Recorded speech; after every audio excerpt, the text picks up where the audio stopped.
রাধে রাধে বন্ধুরা, তোমরা সবাই কেমন আছো? আজকে আমি চলে এসেছি একটা নতুন ভিডিও নিয়ে। আগেই বলে রাখি, এটি কিন্তু কোনো প্রমোশন ভিডিও না। এটি সম্পূর্ণ আমার নিজের ইউজ করা স্কিন কেয়ার প্রোডাক্টের একটা ভিডিও। তো এই ঝুড়িটা দেখো কত সুন্দর, তাই না? তো যাই হোক, চলে আসি ভিডিওতে।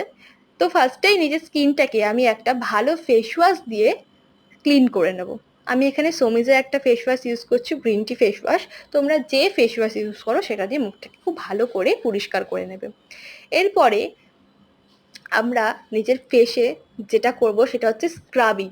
আমি এখানে সোমিজের একটা স্ক্রাব ইউজ করছি, তোমরা যে স্ক্রাব ইউজ করো সেটা দিয়ে মুখটাকে খুব ভালো করে স্ক্রাব করে নেবে।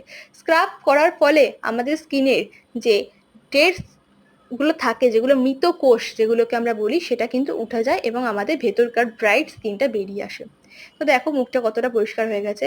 আর এই দেখো, আমি কাজ করব আর সেখানে গন্ডগোল হবে না, এটা তো হতেই পারে না। হয়ে গেল, পড়ে গেল দইটা।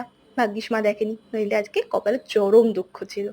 তো যাই হোক, এরপরে দেখো, এই যে দইটা নিয়েছি, এই দইয়ের মধ্যে একটা ফেস মাস্ক আমি গুলিয়ে নেব। তোমরা যে কোনো ফেস মাস্ক ইউজ করতে পারো।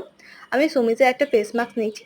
আমার মনে হয় এটা এই দইয়ের মধ্যে গুলিয়ে বা দুধের মধ্যে গুলিয়ে মুখে লাগালে বেশি ভালো কাজ দেয়, তাই না? আমি এরকম করে নিয়েছি। তোমরা এটাকে ডাইরেক্টও অ্যাপ্লাই করতে পারো, কোনো অসুবিধা হয় না।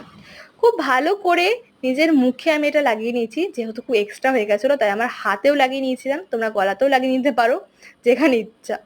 তো এরপরে খুব ভালো করে দেখো ধুয়ে এসেছি, আর মুখটা আমার কতটা পরিমাণে পরিষ্কার হয়ে গেছে। এরপরে তোমরা যে ময়শ্চারাইজার ইউজ করো সেটা দিয়ে খুব ভালো করে